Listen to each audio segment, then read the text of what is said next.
All right, cool. All right, here we go. So, let's see. Shared about us. Good. Let's get right into some stuff. You want to get into some stuff? Yeah. Okay, cool. So, I got some numbers. Are you stats people? Do you guys like stats? Yeah. High schoolers like stats? Some people like stats. So, here's some stats. 3.3 billion. Any idea what that number is? Take a stab at it. What's that? Gamers. Okay. Yeah, there's 3.3, probably more, billion gamers in the world, okay? People that would say, yeah, I'm a gamer, okay? So, is that a little amount or a lot amount? Okay, that's a lot amount. So, when I see that, I'm like, well, that's an opportunity, okay?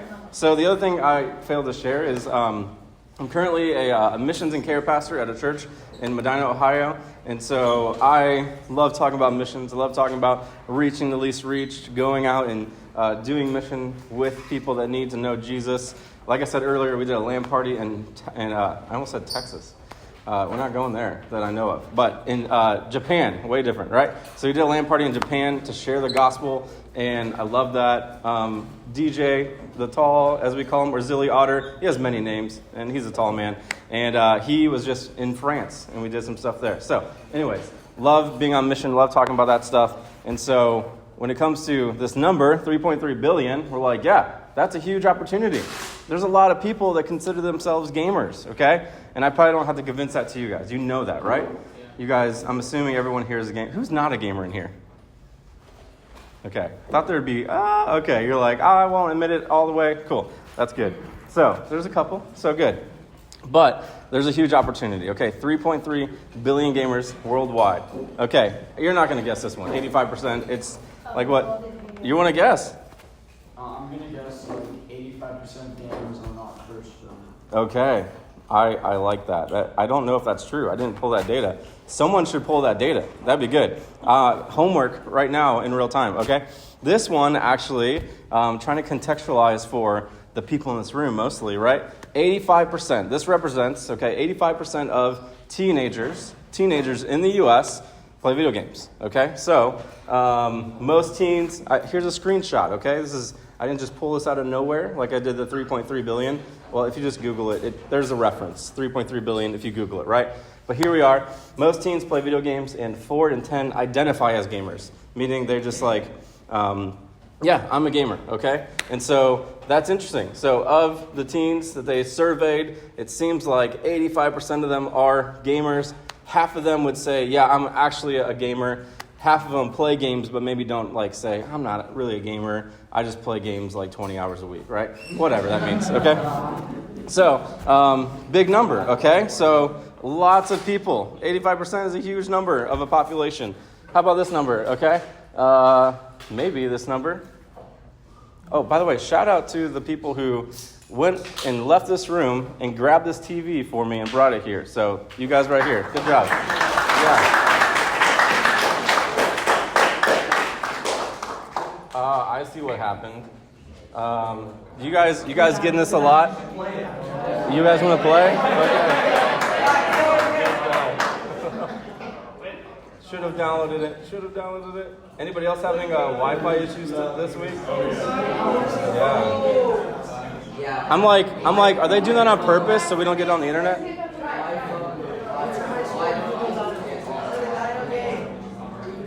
I can't play it. I can't do it right now. Guys, I'm working, okay? I can't play games.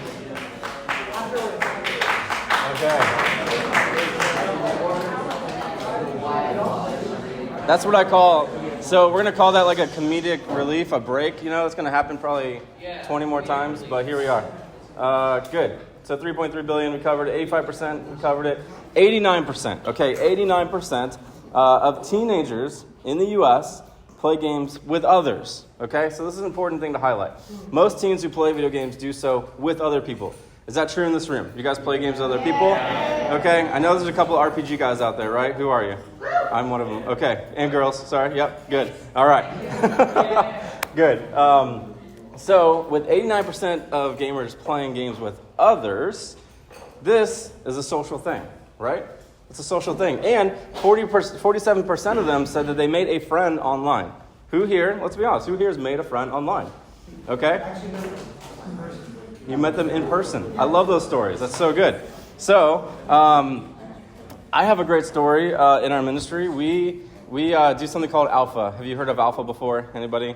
Okay, shaking of the heads both ways. Okay, cool. Alpha is just a free tool that, and I'll talk about this later on. It's a free tool you can use to like just share the gospel with others, okay? It's kind of a Bible study, but it's not meant for Christians. It's meant for Christians to share with other non-Christians, okay? And so we run that sometimes after our LAN parties. We were doing one online, and we had a guy in our ministry who invited this buddy of his. He calls him his friend, and he literally met this guy in the lobby of Destiny 2, okay?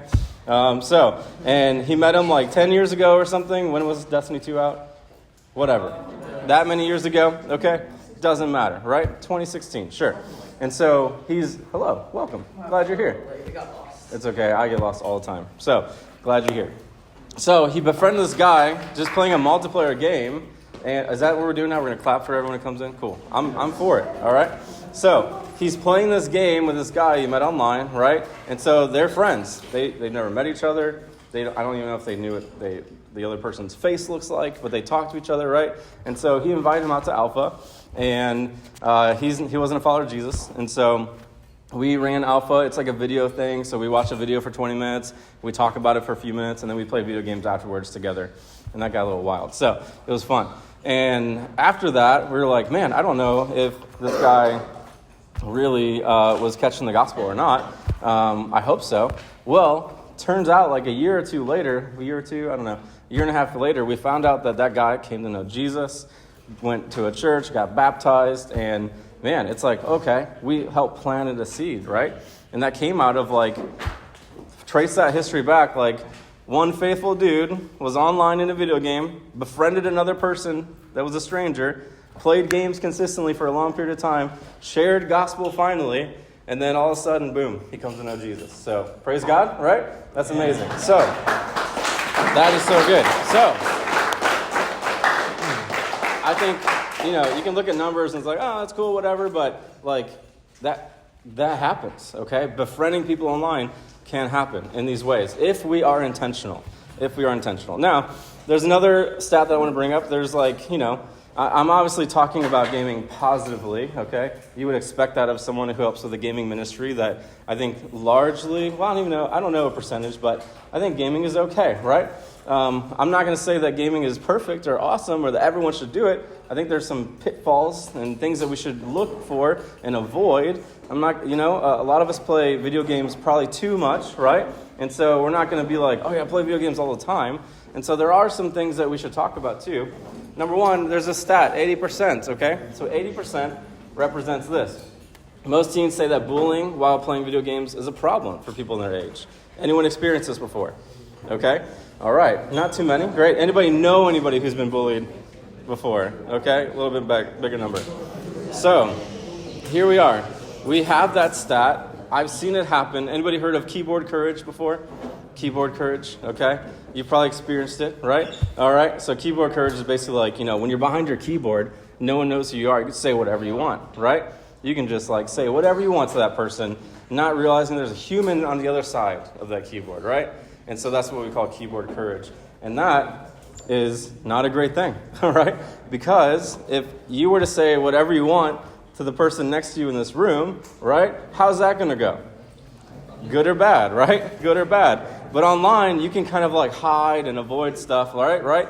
And so a lot of people do that, and that brings on harassment and not good situations. So there's definitely some things to consider as we think about being in the online space, as we think about gaming in general, okay? So that's why we exist, I think. That's one of the reasons why we exist at Forge Gaming.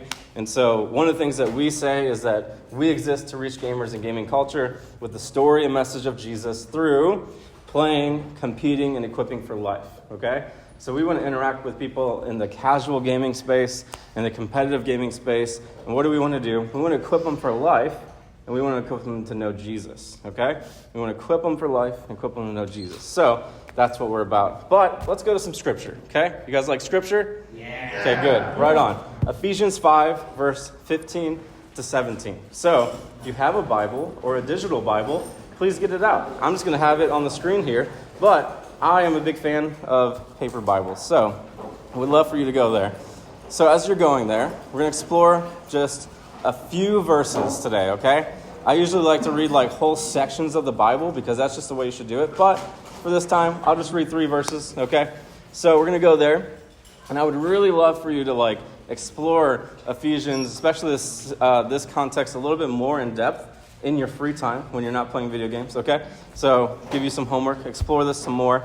But basically, a bit of context, Paul is the guy writing this, okay? So Paul, he writes this letter to the, anybody know? Ephesians. You guys are great. Cool. And there's a lot in here about practical instructions for living out your faith. Practical instructions for living your faith out in Jesus, actually, right? And Paul wants followers of Jesus, okay, to live carefully, to seize opportunities, and ultimately understand and know what God's will is for their lives amidst a corrupt culture and a corrupt world with a very real enemy who wants to seek, kill, destroy, and devour, right? That all makes sense? Is this familiar language to you? Hopefully it is. If it's not, what that means is Paul is like, hey, if you're a follower of Jesus, there's opportunities available, right? 3.3 billion people, right? There's opportunities available. How are you using your time? How are you going to use your time to take advantage of those opportunities? How are you going to live your life in a way, if you're following Jesus, that shows people that you're following Jesus amidst a world that's not following Jesus?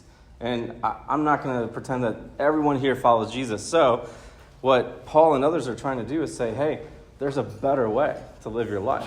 And it's through the person of Jesus, okay? Because there's an enemy, there's a person, there's an enemy in this world who wants nothing more to just distract you away from the things of God, distract you from the creator of the world, and get you distracted and seek and kill and destroy, okay? And that's from John 10:10. So Jesus wants us to instead have life to the full, all right? Great. So that's like a little bit of context. But here we go. Let's read.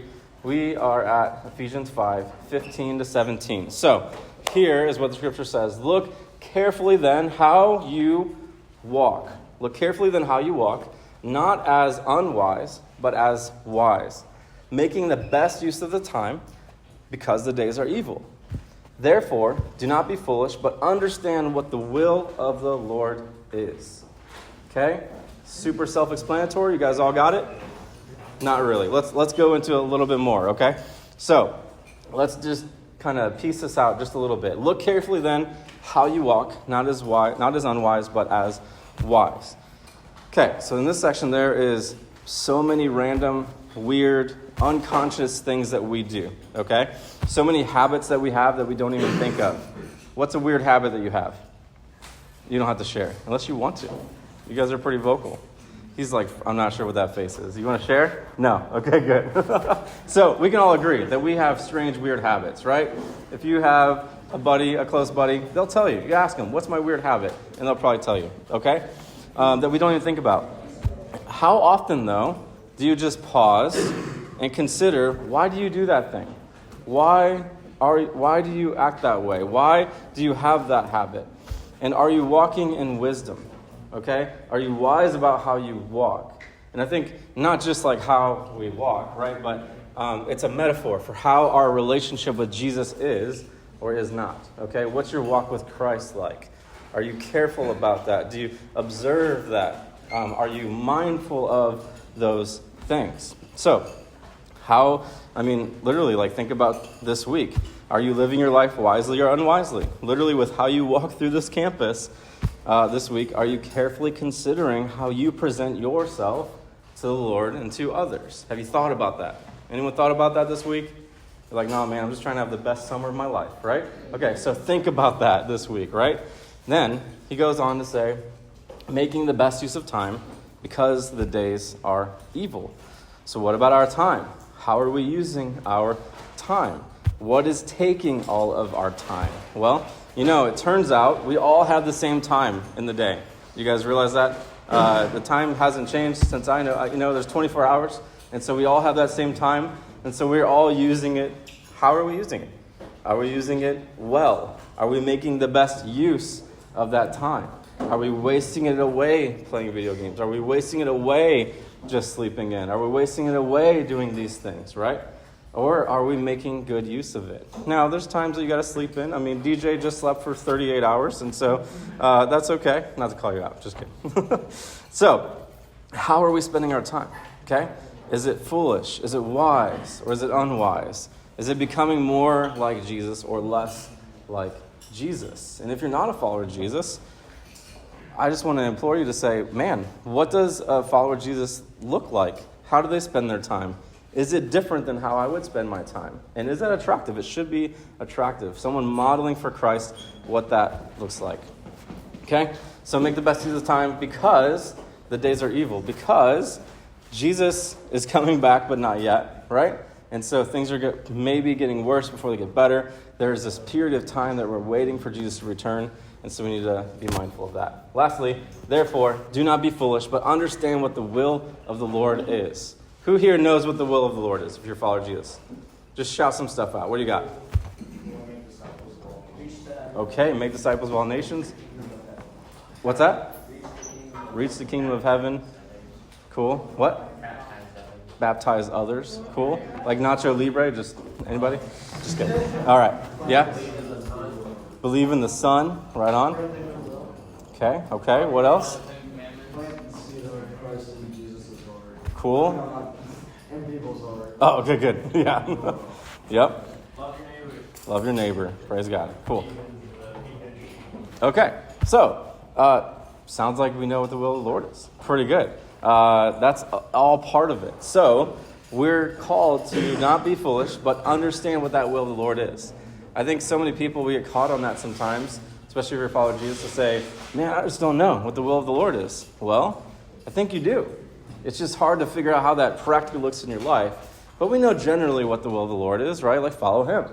All these things that you guys said already. And so where can we find out where the will of the Lord is? Probably read the Bible, right? Probably go to your community and figure that out together in community. Okay, we can find that stuff out. It's not a mystery or a secret or a hidden thing. Okay? So that's the scripture I want us to context everything we're going to talk about. Okay, so we have like 2 more hours, right? Just kidding. You're like, no, absolutely not. You wish. Okay, I love it. So let's talk about something then. Let's talk about entertainment versus mission, okay? Entertainment versus mission. Why am I bringing up those 2 words in contrast to each other? What do you think? Since like some we do just for fun, and the other we do because we're motivated to do it. Okay. All right. Anybody else? Pretty good? Yep. Entertainment can be something that you want to do, and a mission can be something you have to. You have to do? Okay. All right. Like, so you're coming out with like, there's like an obligation that I have. Okay. It's not you're not saying that in a negative way, right? So there's an obligation that we have. Good. So when thinking about this in the context of gaming, it's like everyone else is using it as a form of entertainment, while you're using it as a mission to try and spread the gospel. So, and then these 2 aren't just like, they can coexist. Yeah. Because, like, yeah, they can coexist. Cool. She read my notes, so that's good. Just kidding. Yeah?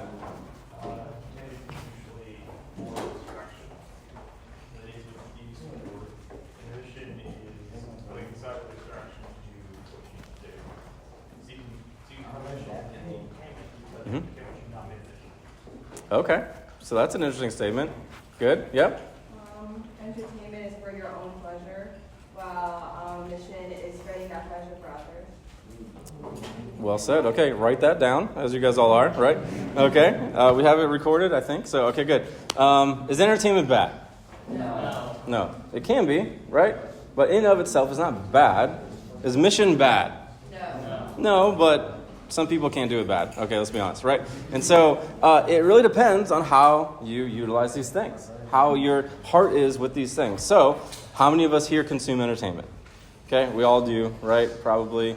If you don't, you just don't want to raise your hand. Cool. How many of you here would say that you live on mission? You live missionally, okay? Maybe a lot of us, some of us, okay? All right, we'll get there. By the end of the week, maybe that'll change, okay? So what I want to talk about in this part is that the thing that I've seen, especially with gaming and with gamers, is, which arguably is very much in the category of entertainment, right? And I don't have any stats for this other than real life observance, being a pastor, a gamer, helping with this ministry, but is that most Christians have never considered seeing gaming as something that can be missional, okay? As seeing as something that can be missional. Like why not? I mean, I've talked to a lot of gamers who are like, oh yeah, game, and then, you know, I do church stuff, and then, whoa. Okay, if you spend a lot of your time gaming, if you spend a lot of your time doing sports, if you spend a lot of your time doing whatever your hobby is, and if you're a follower of Jesus, right, you should make the best use of that time, okay? I'm not saying always, okay? There's times where we should just chill out, relax, like consume some entertainment. That's fine, but to completely like forget that that's something that you can use, well, that's not good, right? We can use that. We can use that gaming time that we have for gospel proclamation, okay? Didn't I just share a story with you, right? That's what this guy did. He's like, random guy online, playing with him, being faithful to just befriending him, shares Jesus with him, right? And so what if you actually lived out your faith when gaming? It's really as easy as that, okay? And so there's no like secret one-liner I have for you guys with this. I'm like, actually, like sharing the gospel is pretty closely the same in like any area that you would look at, right? What it boils down to is being human with other humans, okay? So get on game, go do a sport, go do a thing, interact with a human, right? Build a relationship with them to a point where you hear their story, they hear your story, and eventually, hopefully, you can share them the gospel story, okay? Pretty basic ingredients. You can fit that in any hobby. Now, there's some nuances in gaming. There's some things that we can do or maybe we shouldn't do. Like, there's different genres of gaming that makes it easier to share the gospel. There's different genres of gaming that makes it harder to share the gospel, right? Like, if you're playing, like, I don't know. None of you guys play first-person shooters here, but if you did, right? He's like, oh, man. But if you did, it's like no one wants to hear about Jesus when you're, like, shouting about where the other person's at, right? You're just going to be annoying, okay? And so there's, like, ideal times where you can spend that energy, right? Like before or after you get into the lobby, right? Board games. Who plays board games here? Okay, right on. We have board games in our gaming space. You should play some with us. What a great time to share the gospel, right? Because you're sitting there, and unless you don't know the game at all and you're struggling, right? You have tons of time to interact with others, okay? Minecraft, that's a great one, right? Anyone play Minecraft still? Okay, cool. Not just me. Well done. Nice. He heard it from the hallway. He's like, yep, cool. So there's definitely strategic games that you can play that are more able to foster relationships, right? So, something to think about there. Now, here's the challenge I have for everyone here, okay? So if you are taking notes, write this down. If you're not taking notes, maybe write this down, right? My challenge for you, my homework for you is to think about the entertainment that you consume. Let's talk about gaming, because that's what we were talking about.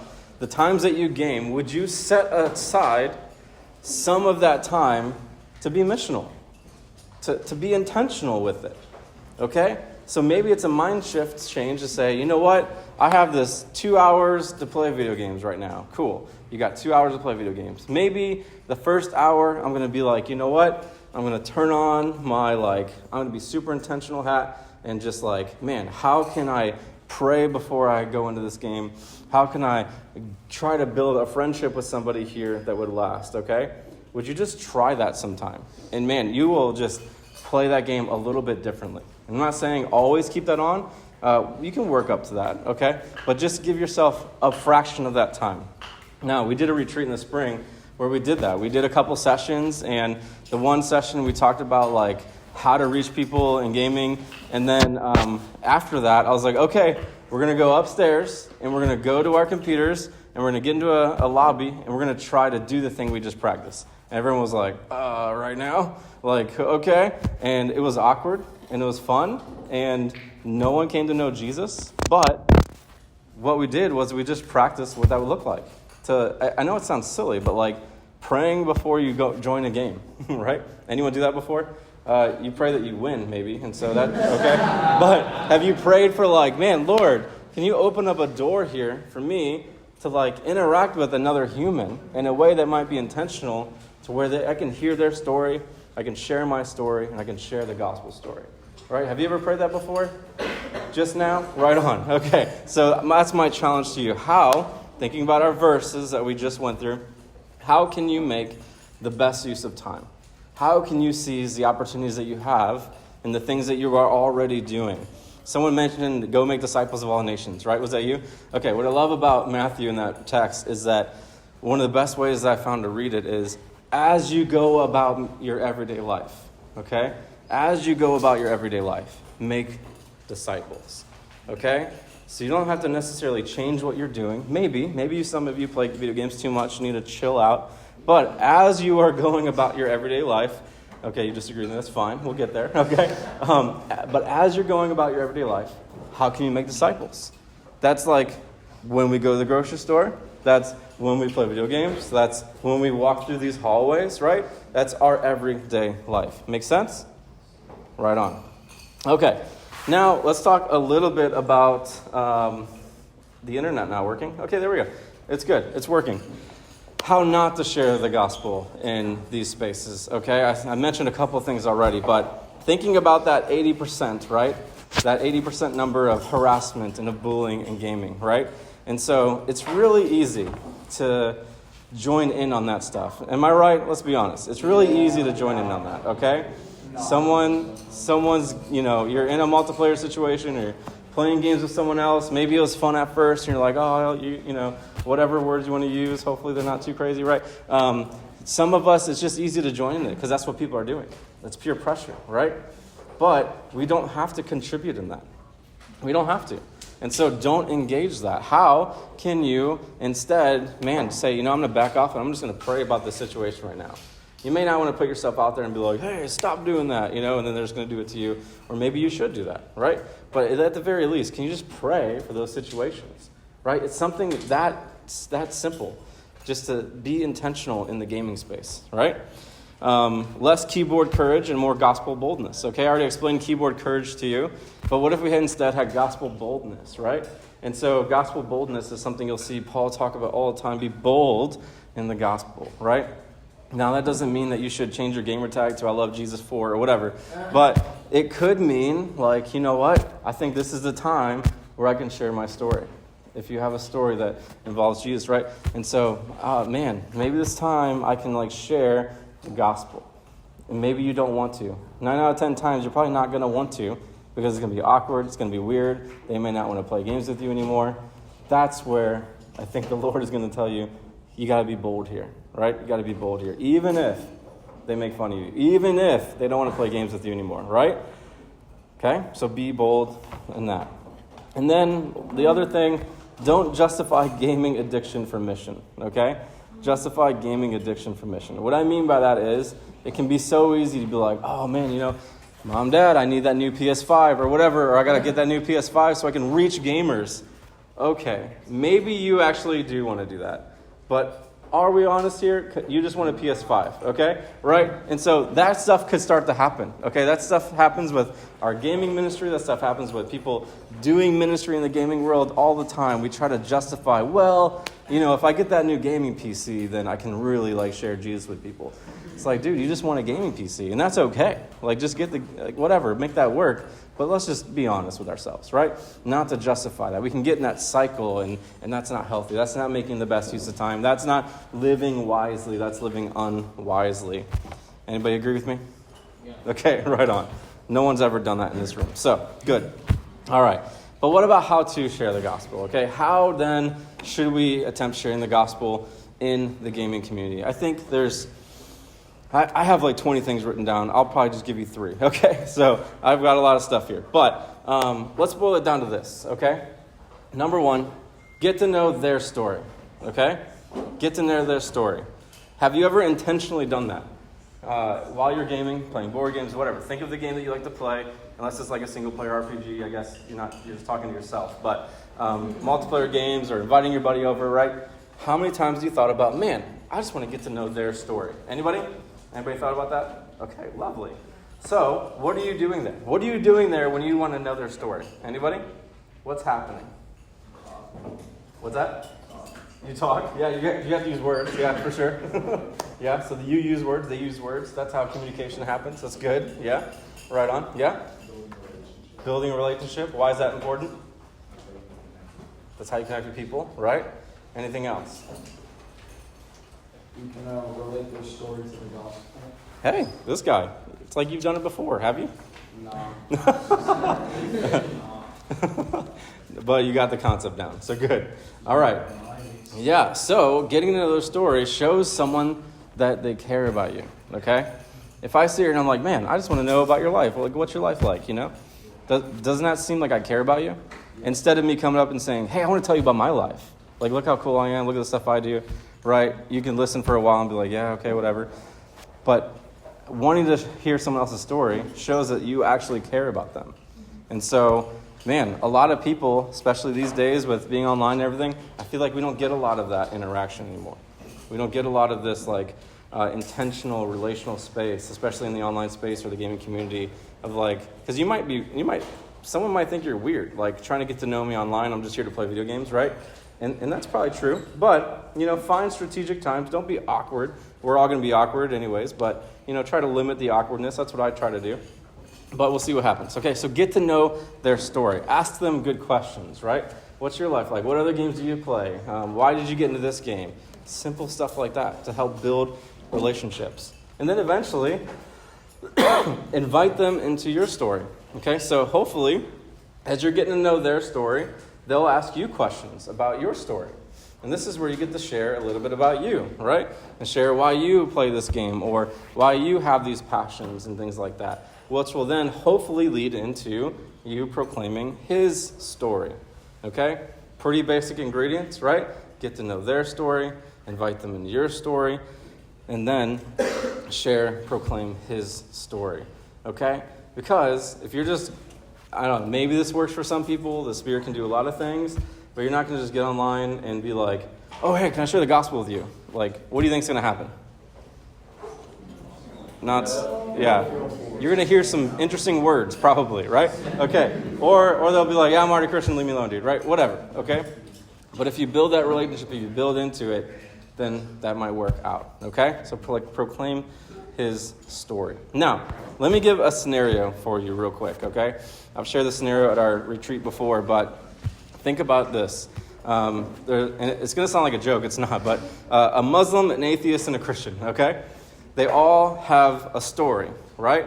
Because we're talking about humans. A human person who's a Muslim, a human person who's an atheist, a human person that's a Christian, okay? They all have a story because they're humans that exist, right? They all have a story. Whose story is most powerful? Go for it. Thank you. All of them. Why? Because it's their story, right? Because it's their story. So they all have their own story. It's their story. But what makes the Christian story different? Anybody want to take a stab? What makes it different? Because they've experienced God and the other people probably haven't. Okay, maybe. The Muslim might say, well, I know Jesus. Like, he's a cool rabbi, whatever, What about you in the red? You had your hand raised? It's not about that. It's not about them. Okay, right on. Anything else? Yep, back here. The story continues even after they die. Right on. Over here. It has his story. Yeah, simply it has his story in it. Yep. We're trying to save them. You're trying to save them, okay? You're trying to bring them to a saving relationship with Jesus, yeah. And so that's the power. So that's the power that, for those of us who follow Jesus, that we have to offer for others, right? If you've experienced that power, don't you want to share that power with others? 3.3 billion people. There's a huge opportunity, right? Huge opportunity. Who's going to go about sharing that with them? Is it your church? Is it your pastor? Is it your mom and dad? Maybe they're gamers. I don't know. Is it you? Maybe God is calling you to be in that space, to learn their story, invite them to your story, and proclaim their story. So, if you're writing down notes, okay, I got two more bits of homework. I don't know. Are we up to like 5 things of homework? Okay. It's summer. You're not doing homework anyways. But here we go. That's a scenario. Number 1, have you ever done this before? Have you ever wrote your story in 1 to 2 paragraphs? Okay? Some of you have. I challenge you to do that. Write your story in 1 to 2 paragraphs. Write it out. That's a cool exercise because it reminds you, oh man, I do have a story. Or if you're a follower of Jesus, man, God has done some really cool stuff in my life. Maybe you forgot about that. Or maybe God is doing that now for you. Maybe he's doing that this week for you. Man, write that down. Write that story down. And if you aren't yet following Jesus, where are you at in the story? And what would that look like if you were to follow Jesus? Where are you at with that? So, 1 to 2 paragraphs for your story. And then 1 to 2 paragraphs of what is the gospel. What is the gospel? Okay? We can pass out a note card to everyone here, and everyone's going to have the gospel said totally different. Is that okay? Yes or no? Totally, well, probably totally okay, right? There might be some things we can work on, but we're all going to have a different side of it, and that's okay. Think about the Gospels. There's 4 Gospels in the Scriptures.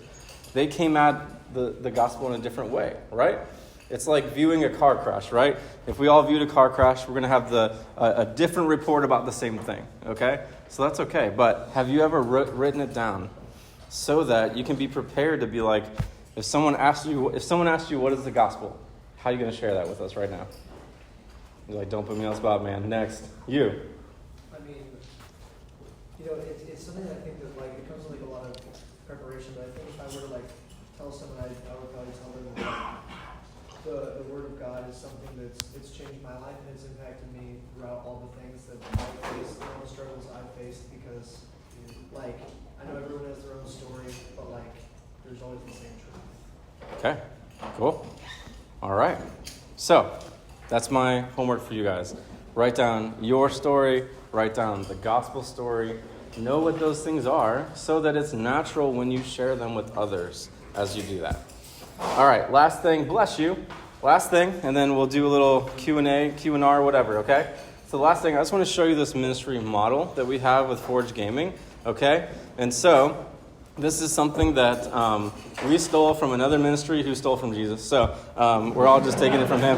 So basically, in our context as gamers, what we're trying to equip people like you that may be followers of Jesus that are gamers is to do this. Go where gamers are.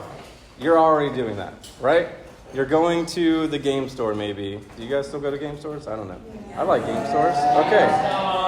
GameStop, right on. Okay. That was way too much excitement. Good. You're online playing games, whatever. Go where gamers are. Now, that sounds redundant for a room like this, but what I mean to say is intentionally go where gamers are, right? Like we talked about. Sure, we're going to consume entertainment. We should do that. We should relax sometimes. But be intentional about it sometimes, right? Empowering followers of Jesus to actively seek out gamers where they are at through non-Forge Gaming branded conferences, online spaces, gaming events, game stores, etc. And then bring gamers into our community, okay? Are you part of a community, a church community? Okay? Bring gamers into that. Bring gamers into your circle, okay? Go where they're at. Start getting out of your comfort zone. Invite people into community so they can see other Christians modeling Jesus imperfectly, right? Do that. And then discuss real life stuff with them. Discuss real life. Discuss their story. Discuss their struggles. And use that as a bridge to help them oh man, I have that struggle too. Jesus did this for me. Okay, you see I can connect those dots, right? And then ultimately we want to disciple them to the life and way of Jesus, okay? So what we want to do are those things. And so that's just an easy model to think through.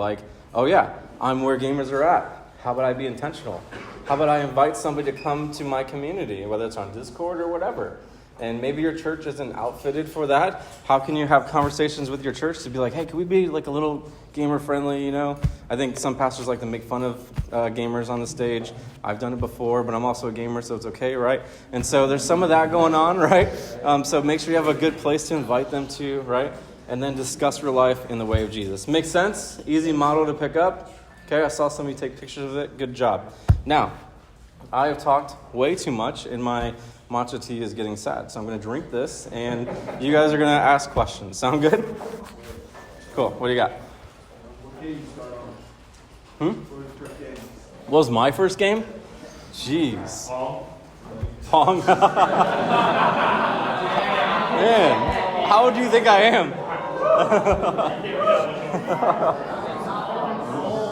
I mean, hey, I'm 36. I have 5 kids. Okay, so I do feel old. All right. First game. Jeez. What? Joe knows my first game.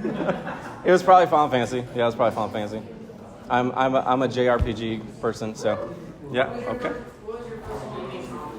My first gaming console. Jeez. The NES maybe. The NES. Come on now, this guy. They didn't exist yet? No. Is the NES? Yeah? Okay, what do you got? What if mainly the only games you play are RPGs? Good. Then what? Yeah, let's talk it out, community. What if the only games you play are RPGs? How do we use any of this for that space? What do you guys got? Those like discussion forums or like a subreddit about that game. Yeah. And try to make connections on there. Maybe the game has an official Discord or a fan Discord. You can also hop on there and make connections on the Discord with people and share the gospel with them through that. I love that you guys said that because I think like gamers are humans. Okay, so humans in general, we want community. Okay, you can be the most introverted person. I'm one of those people. But we always want community. We always have a desire for that. And so, yeah, people that are playing single-player games, they find a way to build community around it, right? Yeah. This is a question. Do you like retro games? Do I like retro games? I can enjoy retro games. Yeah. Yeah. What was your first game you've ever played, if you remember? Like, the main game you started to get into? Oh man, you guys are asking personal questions here. Okay, I think it was still Final Fantasy. Yeah, Final Fantasy. Yeah. My oldest gaming console. I fixed an Atari for somebody. Yours is an N64? Okay, yeah. I remember that when it came out. Good. Over here in the red. Shh. Hey, hold on, everybody. Can you describe your first time sharing the gospel with someone through gaming, like what first game were you playing? Oh, man. How it went? That's a great question. Gosh. The first time? I don't know if I can remember the first time. I mean, I'll answer it this way. My favorite times of sharing the gospel is probably through like D&D or board games. So, yeah. So we do like a monthly D&D thing at a local tavern, and it's just really fun. We get all kinds of different people. Yeah. Most recently though, so I'm currently a missions pastor at our church, and we're connected with these missionaries in Japan. I told you guys we went to a LAN party in Japan. I'm like discipling this guy, kind of. His name's Kazuki. You guys can pray for Kazuki. And yeah, I found out from the missionary, he's like, oh yeah, you do this gaming ministry, right? I was like, yeah. He's like, well, we got this guy who is a hikikomori, which you all know what that is, right? No idea. Okay. It's a Japanese shut-in. So somebody who, they just stay home all day, and that's what they do. It's something that's like a growing thing in Japan. It's kind of sad. And so he doesn't get out much, but he got out to do this Christian thing with these missionaries, and they found out that he's a gamer, and they connected me with him. And I'm like, what game does he play? And he plays this game. I never heard of it. So, of course, I downloaded it. I justified, for ministry, right? Okay. But, hey, it paid off, okay? It was $20. It's called Dark and Darker. I'm not saying I recommend it, but I've heard of it. Right on. So, started playing that game with him, and now I'm spending like the first time we played for like 3 hours. And the whole time, he's just asking me questions about, why do you follow Jesus? Why do you do this? Why do you do that? And, man, that's been some of my favorite times. And, of course, I visited him in Japan, and now Joe's interacting with him and others. And so we're just, like, praying for this guy that he would come. We put the LAN party on in Japan because of him, for him, and his friends. So that's just been really awesome. So, yeah. All right, I'm going to go for questions that aren't personal and pertain to the stuff about the things, okay? All right, you back there? What's your favorite game? Oh, this guy. I just told you. Okay, all right, last question that's personal. My favorite game is Final Fantasy 14. Okay? All right. What else? Okay. Were you a Christian before you were a gamer? So, okay, funny story. It's Joe's fault that I'm gaming again. But I was a gamer growing up, okay? And I kind of stopped playing games when I came to know Jesus. August 10th, 2011 is when I came to be a follower of Jesus. I kind of stopped playing games. And then I started being like the youth pastor at our church.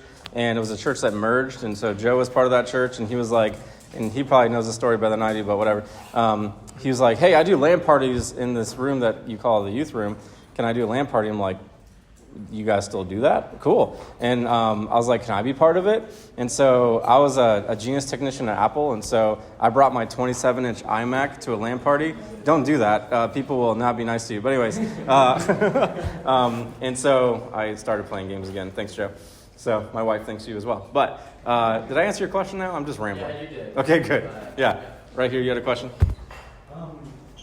Have you seen more success in LAN parties like in person or like multiplayer online? That's a good question. So, all right, I'll answer it this way. This isn't correct missiologically, which I don't know if you know what I'm talking about, but people in the missions world, okay, they use different language to talk about different things, right? So gamers, I would consider them almost like an unreached people group. Okay, so it's like this subculture of people that largely don't know about Jesus. And I think that's shifting. I don't have stats for that. But what's interesting about that is it's really difficult to share Christ with gamers because they're all over the place. They're usually burnt out by the church because they were hurt by the church or hurt by a Christian because it was like games are the devil, you can't do that kind of thing. And so they have this bad taste of Christianity, right? Or whatever personal reason. Gamers are notoriously hard to befriend because we just consume it as entertainment, right? So you get on multiplayer games. The last thing someone wants to do is hear you preach the gospel, right? So we got to do it in an effective way. So to answer the question, I think we're still trying to figure that out. I think what it comes down to is not so much the genre or the game, but the gamer. Like, we need more gamers that are Christians to utilize gaming for the gospel. And so it's just a little bit of a mind shift, right? And so, like I said earlier, most gamers, I feel like, from my experience, never considered, I could share the gospel through this thing that I do many hours a week. Never thought about that. We need more gamers that are Christian doing that and modeling instead of, sometimes we compartmentalize our life. And so we're like, oh yeah, we may not say this, but it's like, oh yeah, when I play games, I don't really do Christian stuff. I'm not putting on the mind of Christ. And it's like, whoa, wait a minute. We're supposed to have the mind of Christ like in everything we do. Okay, so we just need more people doing that, right? Does that make sense? So, yeah, question. A lot of this session has been how to share like one-on-one with someone, but let's say, what if I am playing games with two of my believing friends, and I'll throw out Overwatch 2. So there's 5 people I'm playing with 2 of my believing friends. How would you go about sharing the gospel as a group to 2 or 3 teammates that we're playing with? Yeah, great question. I think you should just start making a thing out of it, right? So you're saying that there are already Christians that you're playing with? Yeah. Yeah, so go to your buddies and say, hey, I've been praying about this, pray about it. And then say, hey, I've been praying about this. Would you guys want to kind of redeem this time? Ephesians 5, right? Redeem this time a little bit and sometimes just use this as a mission and figure out what that actually looks like with Overwatch 2, right? And then just do that and figure it out. I think these things have to happen organically like that because the moment that, for example, with Forge Gaming, the moment we turn Forge Gaming to a not-for-profit ministry is the moment that Forge Gaming didn't become the evangelistic effort anymore. It became the thing that equipped people to do evangelism. Does that make sense? And so just form a thing, do it organically, and just build relationships slowly, one-on-one, making disciples as you're doing it. Because you don't need a brand, you don't need a name for that. Just do it. And it'll be effective, probably. So, cool. You? Do you have a number of how many people that have accepted the gospel that you shared it with? Me personally, or? And just Yeah. I don't know that we have a ministry. We don't tend to like track it that way. Again, it's usually like a multi-year process, if anything. And so, for example, like the ministry that we do in Japan, when we first engaged with them, the missionaries were like, hey, by the way, we're not going to be able to give you a report every month of like, here's how many baptisms this month, here's how many disciples this month, here's how many people came to know Jesus this month. It's like, it doesn't work that way. Those missionaries are like, we're devoted to spending our whole life in Japan, and we may never see fruit in our life. And that's okay. We're just going to be faithful in this area. I feel like that's the same. I know, right? And so I feel like that's the same for gaming. It's like, I don't know if we're ever going to see fruit. I hope we do. We've seen some fruit. We've seen probably at least a handful of people I can think of right now that have come to know Christ or come to know Christ in a meaningful way because of our ministry, right, over the years. But it's really challenging. It's tough. Does that make sense? Cool. Here we go. Something that I think might be really helpful is just like as Jesus sent people out 2 by 2, rather than going into something alone. Like Yes. you have another friend that you're doing it with. And then, so many people are lonely. So now if there's even a little community there. Yeah. I'm glad you mentioned that. There's so much here that I have in my notes that would take us another 2 hours, and that's one of them. It's like, not going alone because, and I don't know, that can sound silly, but, we've seen people in our ministry who have like, oh yeah, I'm reaching people in this section of the gaming world, and they get sucked into sin and stuff, and we have to help them get out of that, right? And so we need people to go with us, to be accountable with us, and to help us do that well, right? And so, can you do it alone? Yeah, sure. But I don't think that's Jesus' mindset of Christians going out alone. At least you don't see that in the scriptures too often. So, yeah, good call. I'm going to date myself, so I still have my original NES. So Nice. I'm 43, still gaming, but so I know for the NES, right, they had like the Bible Adventure game. Okay. Right? Good. Are there games that you recommend that would give the kids more of a kind of a foothold to, start preaching the gospel? Or, because, like you said, Dark and Darker, you don't recommend that. And I know it's not terrible. All in a game, but is there, like, if you have the opportunity, somebody's in a game that maybe, like a friend, like you personally don't want to play, like I don't play Grand Theft Auto, right? But why not? That was good. but are there games that are, that you could recommend to them, like, hey, not that there's good or bad, but maybe they have some background stuff where, that people there are working in the Christian realm as a ministry, or that we can support? I think that I love that question, and I think those are some resources that Joe and I are definitely very passionate about, like getting churches and organizations and others like equipped with. But I will say a caveat. So I didn't grow up in the church, so I tend to have a little bit different perspective. I think some of those Bible games, well-meaning and great, but not great for evangelism efforts sometimes. I'm not talking about, Okay. I just use it as like, Yeah. There But are games that have some more. Sure. But there is a gaming organization that we partner with called, what are they called now? They changed. They were called Bible X. Now they're called Gate Zero. Anybody heard of them before? Okay, cool. Awesome. So, they come to our LAN parties and stuff. They created a game that's like an open world game, like time travel thing back to Jerusalem, and it's targeted to youth groups. And so it's supposed to be like, imagine one person on a computer and a couple others around them on their phones, like doing adventures in Jesus' time together. It's like really good, actually. Like, it's actually a good game. And so it's not one of those games. It's called Gate Zero. So some of those games can be like kind of corny sometimes or whatever. This one's pretty sweet, actually. So, no, okay, yeah. I'll do that in my spare time, yeah. So, yeah, great question. But, I mean, gosh, and it's hard because it's like, you want to play games that real humans are playing, but you don't want to compromise on, Well, that's kind of what I was saying. It's like Forge Game, I'm sure there are games that you guys play together. And that kind of stuff. That's why we have... Are there other Christian-type gaming organizations that would at least give them like a guideline, like, hey, if Forge Gaming is playing Yeah. this game, Yeah. I can The- kind of feel better. The two in that Christian realm that I can recommend is Gate Zero, really good stuff, and then a board game called Deliverance. Anybody heard of Deliverance? Just now? Okay, cool. Did we bring a copy? Bummer. All right, could have been a good time. Anyways, we met that guy who created that game. Really awesome follower of Jesus, and it's just a really cool board game based on like it's kind of interesting. It's like there's Bible verses all throughout it, and you're playing as these archangels trying to like help saints and fight demons. It's kind of cool. So if you're into that kind of thing. So yes, questions over here? Yep.